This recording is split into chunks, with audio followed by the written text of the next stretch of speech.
Mulai dari why, cara menerapkan Start with Why agar hidup terus bertumbuh setiap tahunnya. Pernah nggak kamu merasa hidup kamu itu sibuk, tapi arahnya nggak jelas? Bangun setiap pagi, kerja, belajar, ngejar target, tapi di satu titik kamu bertanya, sebenarnya aku ngelakuin semua ini buat apa? Kalau kamu pernah ada di fase itu, berarti kamu nggak sendirian. Disinilah konsep Start with Why dari Simon Sinek menjadi sangat relevan. Buku ini bukan cuma soal bisnis atau kepemimpinan, tapi soal cara hidup dengan arah yang lebih jelas. Di video ini kita akan bahas bagaimana menginternalisasi konsep Start with Why dan yang paling penting, bagaimana menerapkannya dalam kehidupan sehari-hari agar diri kita benar-benar berkembang setiap tahun. Kita mulai dari pertanyaan yang paling mendasar, teman-teman. Apa itu why? Menurut Simon, kebanyakan orang hidup dengan urutan seperti ini. What, how, why. Apa, bagaimana, kemudian kenapa? Apa yang aku kerjakan, bagaimana caranya, dan kalau sempat baru bertanya kenapa. Padahal, orang-orang dan organisasi yang paling berpengaruh justru membalik urutannya. Mulailah dari why, kemudian how, dan terakhir what. Why adalah alasan terdalam kamu melakukan sesuatu. Bukan cuma soal uang, bukan jabatan, tapi nilai, keyakinan, dan tujuan hidup kamu. Sekarang pertanyaannya, kenapa why penting untuk memperbaiki diri setiap tahun? Karena tanpa why yang jelas, kita akan mudah lelah, mudah menyerah, mudah membandingkan diri sendiri dengan orang lain, dan mudah merasa kosong meskipun terlihat sangat sibuk. Tapi ketika why kita jelas, sesuatu akan sangat berubah. Kita menjadi lebih konsisten, kita lebih tahan banting, lebih sadar arah hidup mana yang ingin kita tuju, dan lebih mudah mengevaluasi diri setiap tahun.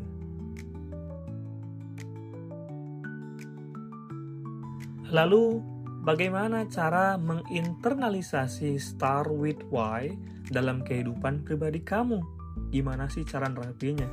Ada 3 langkah sederhana tapi sangat mendalam. Langkah pertama adalah temukan why pribadi kamu. Pertanyaan ini bukan apa pekerjaan impianku, tapi kenangan apa dalam hidup yang paling membentuk kamu. Masalah apa yang paling bikin kamu peduli? Hal apa yang kalau tidak kamu lakukan, kamu akan menyesal di masa depan?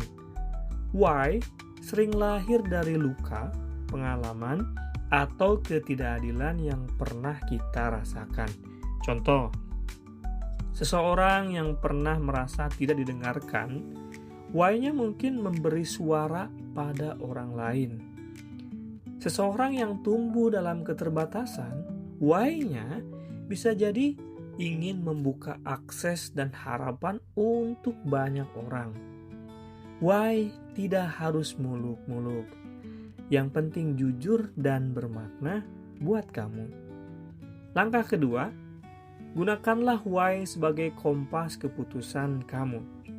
Setelah tahu why, jangan disimpan di kepala saja. Gunakan dia sebagai filter hidup kita. Setiap kali ada pilihan, tanyakanlah, apakah ini mendekatkan saya pada why saya? Apakah ini hanya terlihat bagus atau benar-benar memang bermakna bagi hidup saya? Contoh sederhana. Kenapa kamu belajar skill baru? Kenapa kamu menerima atau menolak suatu pekerjaan? Kenapa kamu bertahan atau pergi dari suatu hubungan?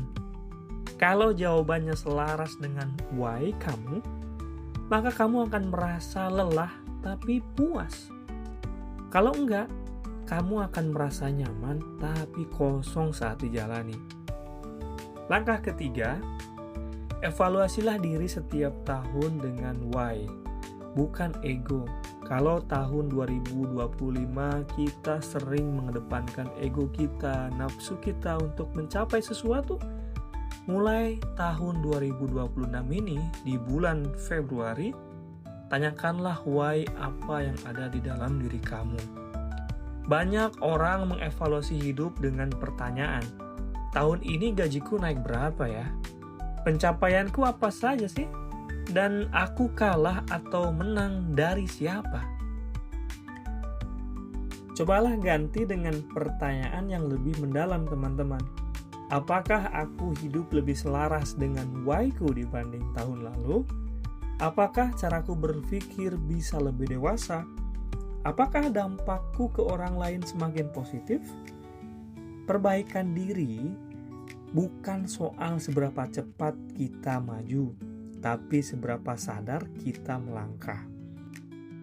Yang menarik dari Start With Why ini adalah why tidak membuat hidup jadi mudah, tapi membuat hidup kita jadi bermakna. Kamu pasti akan gagal, tetap akan ragu, tetap akan jatuh, tapi bedanya kamu tahu kenapa harus bangkit kembali. Jadi kalau kamu ingin hidup kamu membaik setiap tahun, jangan mulai dari target-target yang sangat besar yang membebani isi kepala kamu. Mulailah dari satu pertanyaan sederhana, kenapa aku ingin menjadi versi diriku yang lebih baik? Karena ketika why kamu jelas, perubahan bukan lagi paksaan, tapi itu adalah suatu panggilan. Kalau kamu merasa video ini relevan, simpan, bagikan, dan tuliskan di kolom komentar apa why hidup kamu saat ini. Sampai jumpa di video berikutnya. Terus bertumbuh, bukan hanya bertambah usia. Semoga bermanfaat. Terima kasih.